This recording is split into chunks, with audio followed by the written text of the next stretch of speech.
nakikinig lahat ay ma-bless Panginoon at mabigyan po kami ng karunungan na nagmumula sa inyo para magamit po namin sa paglago sa aming relasyon at to help others, Panginoon, to exhort and to build ang bawat isa, Panginoon. Maraming salamat, Panginoon. Bigyan nyo kami ng malakas na interconnection and protect us from any distraction. Help us to focus into your word. Buksan niyo po ang aming puso't isip na maging excited, maging joyful, at maging masaya na marinig ang iyong salita. Turuan niyo po kami, Panginoon. Ito po ang samot dalangin namin sa aming Panginoon na Hesus Kristo. Amen and amen. Back to you, Kuya Lance. Amen. Praise God. Thank you, Brother Mark. And thank you, Lord, sa ating mga brothers. And thank you for the very nice prayer. Okay. Ayan, so ito yung ating topic for today. And to whom much is given, much will be required. So this is from Luke 12:48. So this is just an encouragement sa ating mga kapwa PWD and yung pagiging handa. Diba? So just to give you a background ditong verse na to, ano natin yung next verse. So makita nyo dito ay hindi lang PWD yung kasama natin, which is kasama rin natin yung mga PADs. Okay?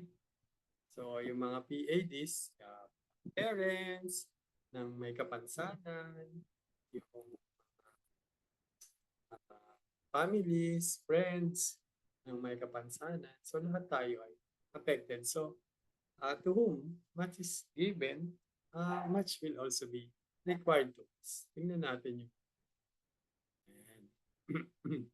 so yung whole but the one who does not know and does things deserving punishment will be beaten with few blows. From everyone who has been given much, much will be demanded.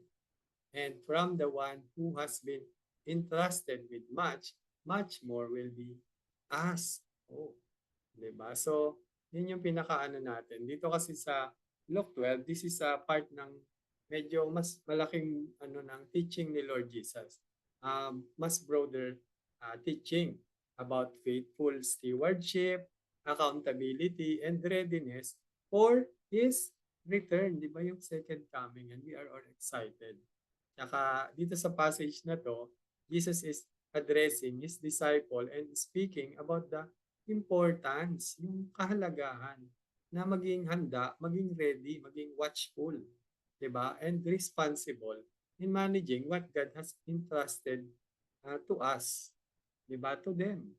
Diba? Ano ba yung mga in-entrust? So pag-usapan natin yung mamaya. So, kasama pa rin dito sa context is yung sabi nga dito ay ini-emphasize dito yung principle of proportional responsibility. Kung ano yung binigay sa iyo, yung i-expect sa iyo, 'di ba?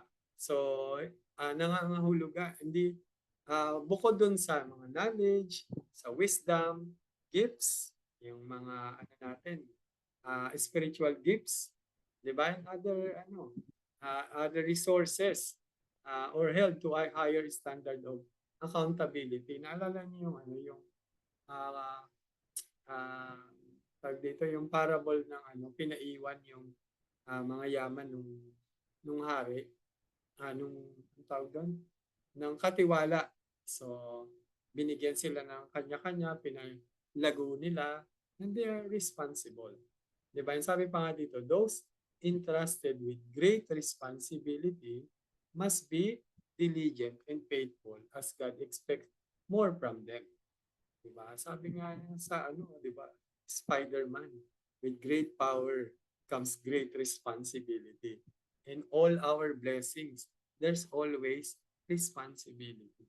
Diba? Kaya lalo na tayo bilang tagasunod ni Lord, we must always be ready. Okay? Ayan. Baka mo na. Alright, so tuloy na natin. So, intindihin natin yung Luke 12:48. So, sabi nga doon, Jesus teaches about responsibility and stewardship, emphasizing that those who have been entrusted with much have a greater responsibility. Diba? So, uh, minsan nakikita lang natin na yung mga blessing ang ating but still yung ating mga kapansanan is also God allowed it for a reason. And yun, di ba, kung anong meron tayo, we can use it to glorify the Lord. Di ba? In our weaknesses, ang power ni Lord yung nahahayag, nakikita. Di ba? Nag-glorify. And sabi pa nga dito, ano ba yung ibig sabihin ng much doon sa ano na yun? With much have a greater responsibility. So yung much, ibig sabihin nun includes yung talents mo, yung time mo, knowledge, yung faith mo, na pananampalataya mo. Di ba? Those are the much that is sinasabi doon sa ano na yun. And even challenges like disability. Diba? So, kala mo, ay, may disability na ako. Wala, puro hirap na lang. Diba? But, kailangan tandaan natin that God allowed it for a reason. Diba, naalala niyo yung John 9 verse 3? This happens so that the power of God could be seen. And yun yung ating, it is given to us. So, we are expected na may bigay. Diba? Yung glory kay Lord. In our weaknesses, siya yung may tataas. Sabi pa nga dito, despite the limitations, everyone has something valuable to offer. Diba? Lagi nga natin sinasabi ko, anong meron ka ngayon? Sapat lang para sa mission mo ngayon. Diba? Ano bang meron? Okay, kaya mo mag-type? Sige, join ka sa PWD Fellowship. Sige, kaya mo maghawak-hawak ng cellphone? Mag-share ka ng gospel. Diba? And a lot more. Can do all para sa glory ni Lord. And sabi pa nga dito, God has given us specific roles and responsibilities. Diba? He allowed this kapansanan para magamit natin, mag-glorify siya na sa kahinaan natin, siya yung maitaas. Diba? Naalala niyo yung kay Paul? Diba sa 2 Corinthians 12 verse 9? Anong sabi doon? Tinatanong ni Paul, Lord, nagpipray si Paul na 3 times na, Lord, alisin mo na tong thorn in the flesh ko. Hindi natin alam kung ano yon, sakit or anything, hindi natin alam. But it's a thorn in the flesh. Di ba pagka may tinik ka sa laman, ang sakit-sakit mo na, uncomfortable ka, parang hirap mong gumalaw and everything. But anong sagot sa kanya ni Lord? My grace is sufficient for you, for my power is made perfect in weakness. Diba? Doon sa kahinaan, naihahayag yung kapangyarihan ng Panginoon. Kaya, empowered ka na ba? Diba? Sa kahinaan natin, naka-wheelchair ako, pero alam ko may power ang Panginoon. Ipapakita niya in the right time, in the right place. Diba? Kaya magtiwala lang tayo sa Kanya.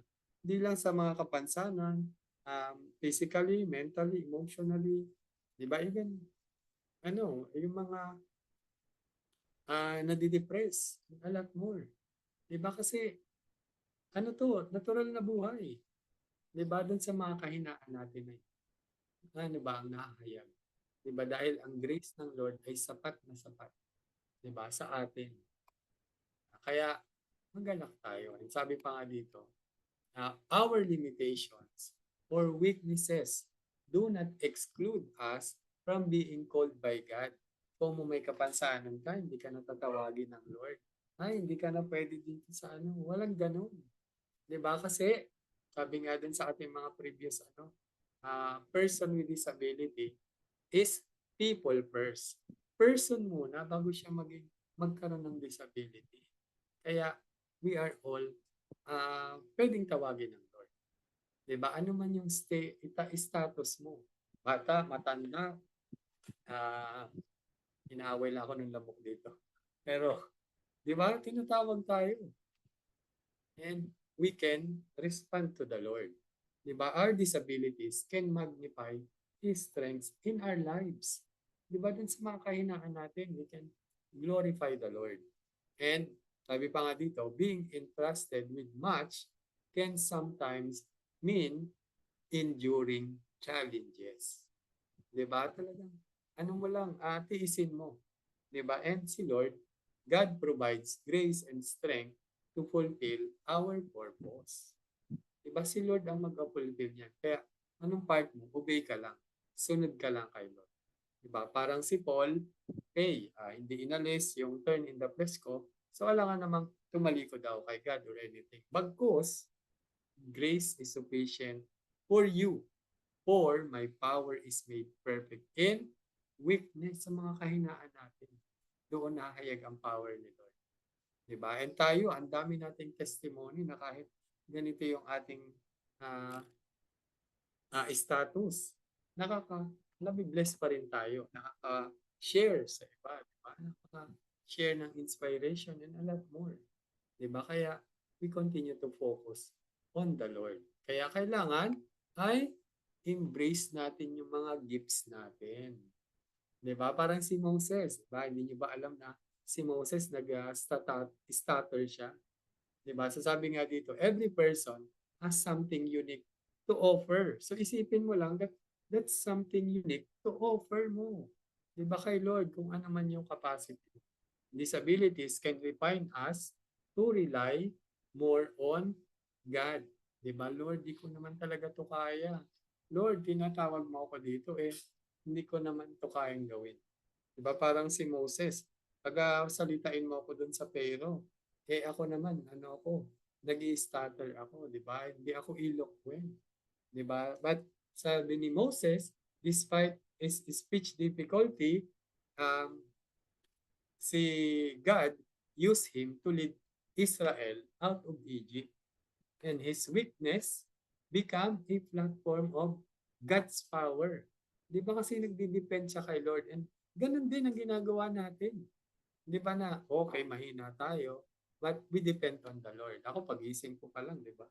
Kahiga lang ako. Kung hindi, walang magbangon sa akin, hindi ako makakabangon. Di ba? Kung pag natutulog ako, pag nangalay ako, namawis yung likod ko, ganyan na lang siya kung hindi ko gigisingin yung wife ko, di ba? Para itagilid ako. So, by His power, nakikita talaga yung kapangyarihan ng at pagmamahal ng Lord sa atin na hindi tayo pinababayaan. Di ba? Hanggang ngayon, di ba? Nakailang years na ang PWD Fellowship. Nandito pa rin tayo. Parang 3 years na tayo, 4 years going forward. Di ba? So, alam mo yun, talagang we should embrace our gifts. And God allowed it for a reason. Kaya kailangan nakita mo. Huwag ka mag-focus. Kaya lagi ka namin ini-encourage na focus ka doon sa kaya mong gawin. Sis Melissa, kita-kita natin, gaganda ng mga drawing niya. Di ba yung focus on that?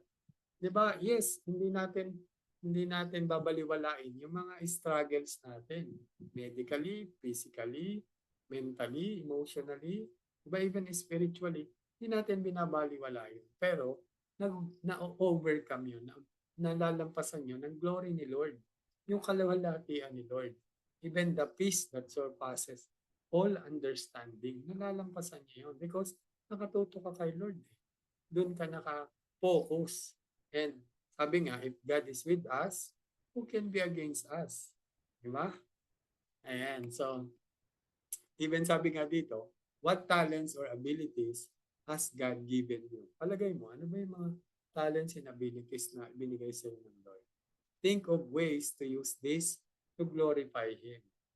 Diba? Kung, halimbawa, naka-wheelchair ka, pwede kang gumawa ng ganito, mag-drawing, or you can serve as well. Pwede sa church, pwede sa bahay, pwede sa labas. Anything that you can do. But focus on the talent that God has given to you. Okay? Tingnan mo yung mga kaya mo pang gawin at huwag kang mag-focus dun sa mga hindi mo na kayang gawin. Hindi mo na kayang gawin. Iisipin mo pa. So, puro double-double negative na yun. So, focus on dun sa kaya mo pang gawin and enhance. And especially, most especially, use it for the glory of the Lord. Amen? Ayan, praise God.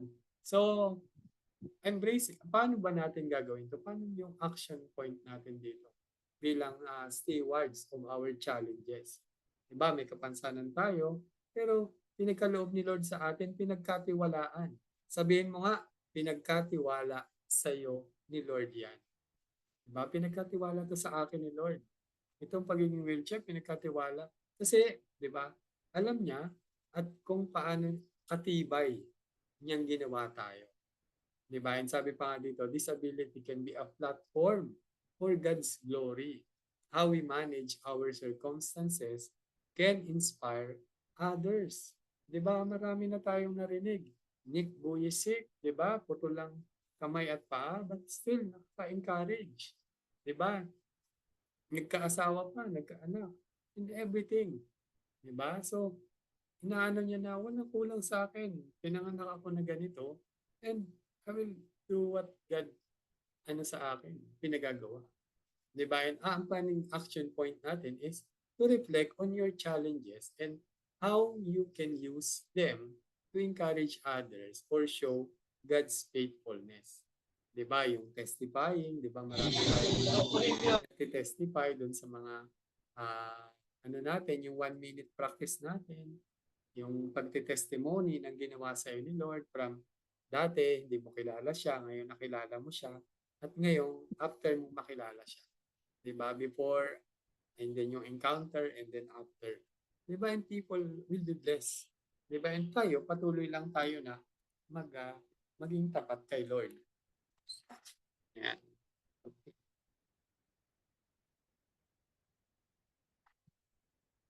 Ayusin ko lang yung upo ko. Alright. And then, syempre, example dito, a person with disability becoming an advocate to uplift others. Diba? Katulad dito sa PWD Fellowship. Diba? You can, pwede kang mag-lead ng breakout. Meron tayong mga programa dito to leadership training. Diba? We use other materials para mag-grow tayo to be the person God created us to be. Diba? Kaya kailangan i-focus on anong magagawa mo para kay Lord. Kaya you reflect sa mga challenges mo and sa mga gifts na pwede mong magamit to bring glory to the Lord. Sa testimony, kung nagta-type ka ng message, you can type your testimony and send it to others para maka-encourage. Diba? Yan. Right? So, ano yung natin? Tandaan natin that we can do all things through Christ who gives us strength, who strengthens you. Diba? Kaya nga we depend on the Lord. Na siya lang yung bibigay sa atin ng lakas at kapangyarihan upang mapagtagumpayan natin yung mga challenges natin sa buhay. Diba? Our strength does not come from our ability but from Christ. Diba? Kahit pa anong galing mo, but if you are not using it for the glory of the Lord, hindi mo rin mag-glorify si Lord. Kaya, trust in God's strength. Especially in moments when you feel limited. Okay? So, kailangan magtitiwala ka kay Lord. And yung lakas mo, araw-araw, diba? Kaya nga araw-araw tayo nagdadasal, araw-araw tayo humingi kay Lord, araw-araw tayo nagpapasalamat kay Lord. Diba? Salamat sa strength, salamat sa wisdom, pagkain, kaibigan, cellphone, lahat. Na mong ipasalamat yung mga tumutulong sa'yo because kay Lord ka nakatutok. Kay Lord ka nagtitiwala. Diba? At lahat ng mga binigay niya sa'yo, magagamit mo yon to do His will sa buhay mo. Kaya Christ always give us the strength. Kahit nga minsan hindi mo hinihiling. Diba? Na-realize mo na, okay. May lakas ako or nagawa ko to or nasabi ko yon or naka-encourage ako. Diba? The Lord will always, basta willing ka. Diba? And focus on the Lord. Kay Lord ka lang lagi tumawa. Diba? Lalo na kapag hindi mo maintindihan yung nangyayari, just call on the Lord. Diba? He will appear. Dahil promise niya yun. Diba? Hindi mo siya makita na visually, pero for sure, ipararamdam niya sa'yo sa mga tao sa paligid mo, sa mga nangyayari, diba? You will really, na, pagka nagtiwala ka sa Amen? Ayan. So, we are called. So ngayon, paano natin isasabuhay yung ating mga calling? Diba? Person with disabilities may feel limited, but God values willingness to serve. Sabihin mo ngayon, willingness to serve. Willingness Diba? to Kasi serve. dami tayong Willingness to tinatawag. serve. Yan. Willingness to Diba? serve. Dami tayo. Kahit sobrang galing mo, saan man, saan ka man magaling, pero kung hindi ka willing mag-serve, diba? Hindi mo rin magagamit. Hindi ka rin makaka-serve. Hindi ka rin makaka-move forward. Kasi yung heart mo should be willing to serve the Lord. Lord, ano yung purpose mo for me today?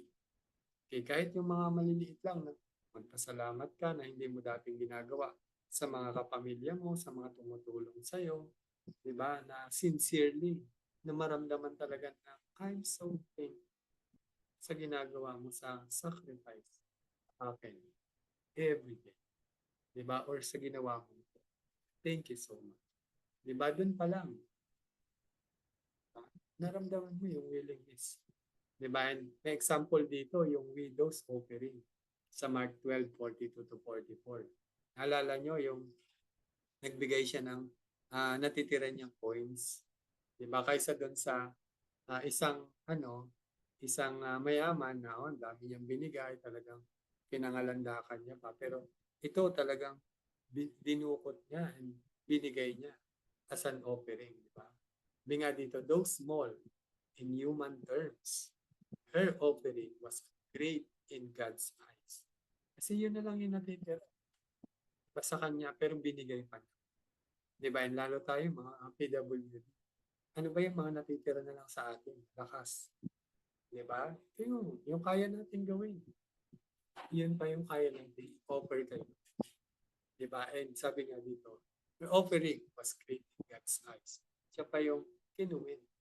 Diba? Kaya your contribution, no matter how small, is precious to God when given in faith. Ulit, your contribution, no matter how small, is precious to God when given in faith. Yung pananampalataya mo nandun, 100%. Diba? Yun, para mapagtagumpayan, yung calling. Diba? Kaya very important na as you want to serve, willing ka. Kasi di ba sabi nga natin mga nakaraan, willing ka, ikaw yung gagamitin ni Lord. Kasi sila nga, ang dami nilang skills and everything. Di ba? Ginagamit nila in other places rather than serving. Di ba? Eh, ikaw na willing, let's say, may kapansanan, at willing ka, gagamitin tayo. Di ba? For His glory and honor. Diba? Kaya focus lang tayo dun sa pagsiserve sa and hindi ito madaling gawin, but very important. And yung faith na. Okay? Very important yung pananampalataya. Lord, para sa ito ay binubuhos ko yung buong lakas ko.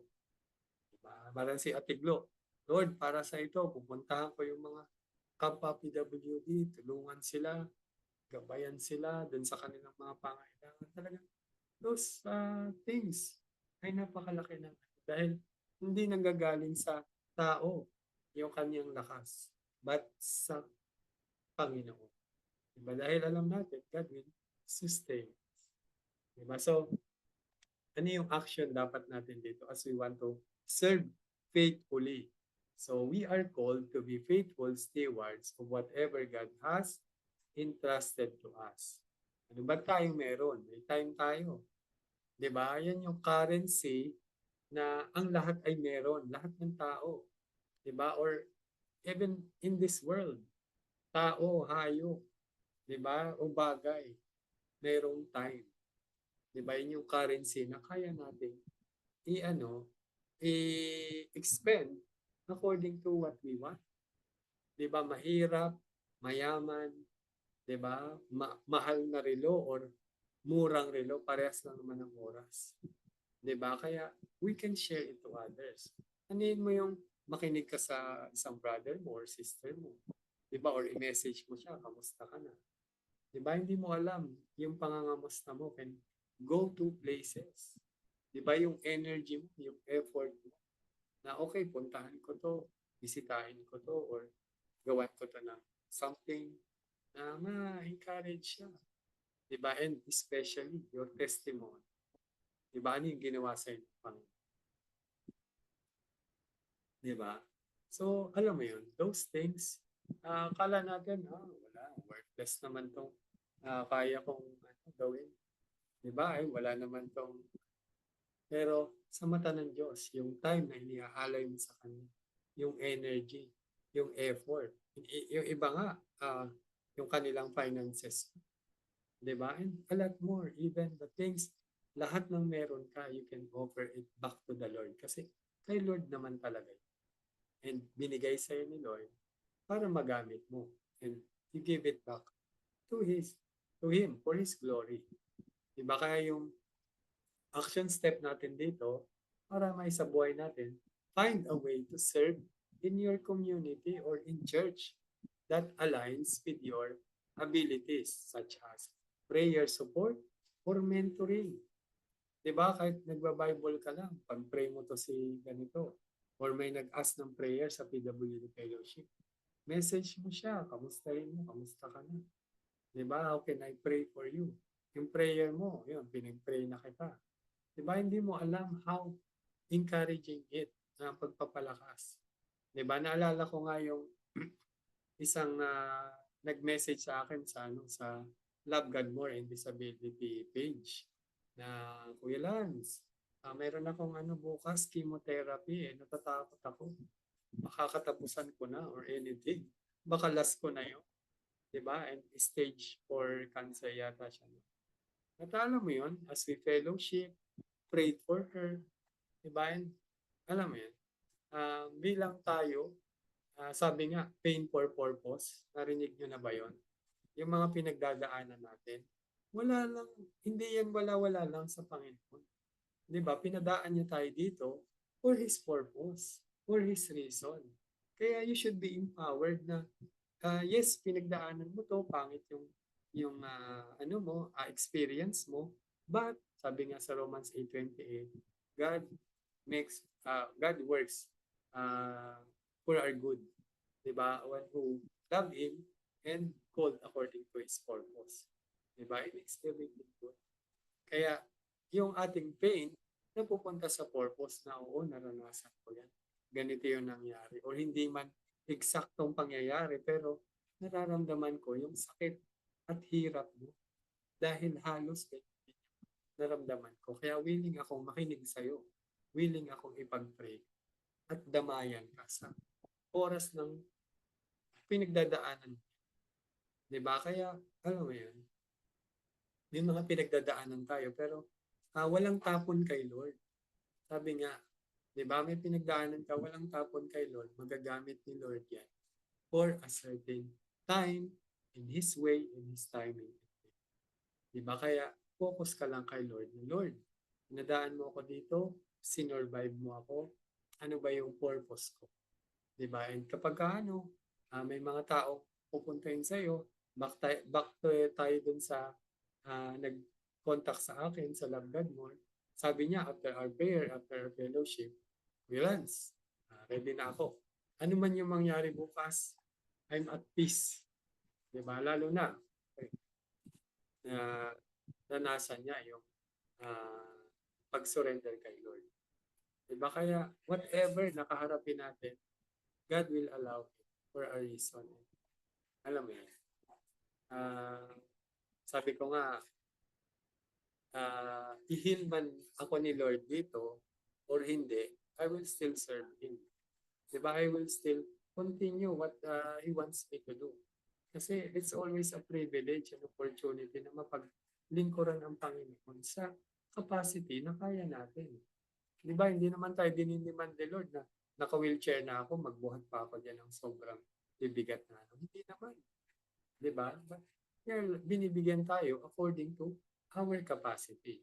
And the very important is our willingness to serve. Diba? Kahit kabigyan ng sobrang maliit na task, Kung hindi ka naman willing sumunod. Text mo naman tong friend mo na to. Message mo lang kahit burst of encouragement. I can do all things through Christ. Give me strength. Hindi mo pa ginawa. Diba? You're not willing to serve them. Kaya, willing to maging serving faithfully tayo kay Lord. Sa focus tayo kay Lord. He will not disappoint us. Amen? Ayan. So, ano bang ini-aim natin as we want to serve? Siyempre, yung nasa Matthew 25:21. That, well done, good and faithful servant. You have been faithful with a few things, I will put you in charge of many things. Diba? Yung mga maliliit na pinagkakaloob sa atin ni Lord. Yan ay sometimes somehow test. Diba? At tayo bibigyan ng mas malaki. Maybe pwede rin dito sa lupa, pwede rin sa langit. Diba? So, we never know, but we focus on the Lord. Diba? At yun napakasarap mapakinggan na well done, good and faithful servant. Diba? Amen. It's the ultimate reward. Comes from faithfulness to God, no matter how circumstance. No matter ano man yung mga pinagdaanan. It's really incomparable dun sa glory ni Lord. Sabi nga ni Paul, wala siyang katumbas. Yung mga pinagdaanan natin dito, incomparable dun sa pupuntahan natin sa Di ba kaya nga lahat tayo excited sa pagdating ng Lord Jesus? Di ba kapag may mga dumadating na mga signs na nakalagay doon sa Revelation, hindi ka ba na-excite while praying for protection as well? You're also excited somehow on the other side. Kasi yes, may mga lalakas na lindol, rumors of wars and everything. May mga war na nangyayari sa ano. Those are signs na, paparating na si Lord. And tayo, besides praying, Lord, tayo na po ang bahala doon, mag-guide doon sa kanilang mga pangyayaring yon. Kayong pumagit na. We also pray na, thank you, Lord, that you are, visible, na nakikita namin yung mga signs doon na nilagay niyo doon sa Bible. Na hindi na tayo nagugulat. Kumbaga na, may pumatok na vulkan, diba? We pray for the safety of people, even ourselves. But on the back of our mind, andun pa rin na magparating na ang Lord. Kaya we should always be ready. Ano man yung status mo na pag kinuha ka ni Lord, nagawa mo yung dapat mong gawin. Diba? Ano masabi niya? Well done, good and faithful servant. Kaya, try mo talaga. Iwasan yung sin. Kasi nakakahiya naman na biglang dumating si Lord na nasa sin ka. Diba? Lie or much bigger pa. Diba? Kaya, repent. Kaya nga everyday is an opportunity para makapag-serve sa Lord, makapag-repent sa ating mga sin, makapag-sorry sa mga tao na nagawa natin ng masama or sa gumawa sa atin ng masama, patawad natin. Diba? It's an opportunity. But having all those things is focus on the Lord. Diba? And willing to follow Him and serve Him. Amen? And yung reward na nag-iintay sa atin sa langit is just a bonus. Pero yung makapiling talaga ang Panginoon, eternity, talagang incomparable. Incomparable yun sa mga pinagdadaanan. Kaya, do your best. Do your best. Do our best. Diba? To serve the Lord in all the capacity that we can. Diba? Kasi kung ano yung meron ka, sapat lang yan sa mission mo ngayon. Diba? Kung malaki ang mission mo bukas, bibigyan ka ng malaki anuman yan. It might be strength, even financially, even people, makakasama. Alam lahat ni Lord yan, but your heart should always be willing and focused kay Lord. Amen? And praise God. So, ito yung ating discussion. Questions. So, siguro maganda yung Tagalog. Ayan. So, discussion questions. Anong mga kalupay anong mga kaloob o lakas ang ibinibigay sa iyo ng Diyos. Kahit na may limitasyon ka. Ayan. And number 2, paano ka mas makakaasa sa Diyos kung sa tingin mo ay limitado ka? Paano? Diba? And number 3, paano ang iyong mga hamon ay nagbibigay inspirasyon o makakatulong sa iba? Amen? Di ba? Napakagandang pagkwentuhan. Ayan. But pray muna tayo bago tayo magpunta sa breakout. Let's just pray for you. So Father God in heaven, thank you, Lord. Thank you, Lord, for all the blessings, all the challenges, all the talents na pinagkaloob mo sa amin, Panginoon. Ikaw po, Lord, ang manguna sa amin. Ikaw yung magbigay ng lakas, Panginoon. Even sustain our faith, Panginoon, in the times ng aming mga kakulangan, ng aming kapansanan. Panginoon, ang aming not only physically but also emotionally, even kahit walang kapansanan, but their heart, Panginoon, at yung may mga bumubulong na depression, anxiety, Lord, kayo po ang magbigay lakas sa amin. Dahil alam po namin hindi namin ito kaya. Tulungan mo po kami, Lord, na mag-focus sa inyo, Panginoon, at mapagtagumpayan yung bawat pagsubok, Panginoon, na iniaalaw nyo sa buhay namin. Dahil alam po namin na may maganda kayong plano para sa amin, sa bawat isa sa amin, Panginoon. Kayo ang nagbigay, nagtiwala sa amin ng mga challenges at mga blessings na ito, Panginoon. Kaya tulungan niyo po kami na mapalago ito, Panginoon, para sa kapurihan at karangalan niyo. Thank you, Lord. At lahat po ng ito, Panginoon, pinagpapasalamat namin, inihahayag, tinataas, at pinapupuri sa ngalan ng inyong anak na si Jesucristo na aming Panginoon at tagapagligtas. Amen. Amen. Yes, God. Amen. Amen. Thank you, Kuya Lance. Thank you po, Sir Lance. Thank you po. Picture na Picture muna tayo. tayo. Baka Ayan, bago tayo magkalimutan. mag-break. Thank you po.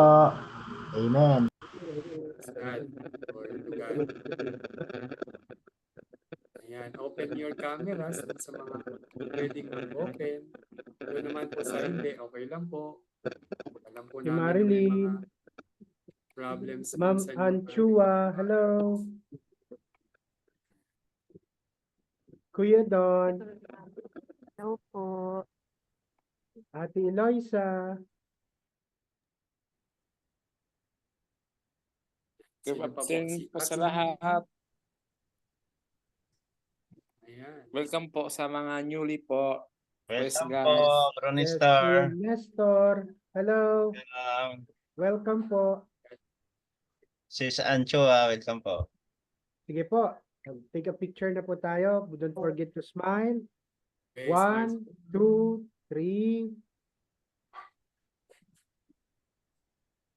Got it. Okay, thank you so much. Si Ate Thank you Ellen, po. naka-open.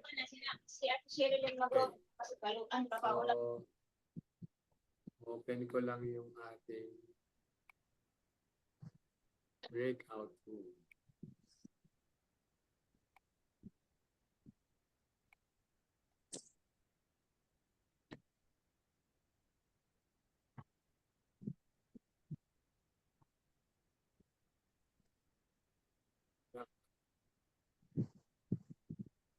Paki-wait lang po tayo habang inaano ni Kuya Lance yung breakout. Huwag niyo pong kalimutan mag-pray after the discussion question.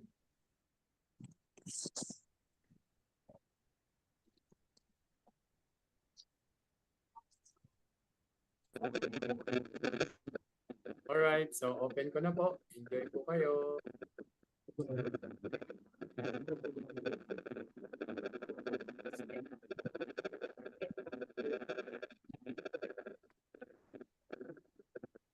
Alright, enjoy po.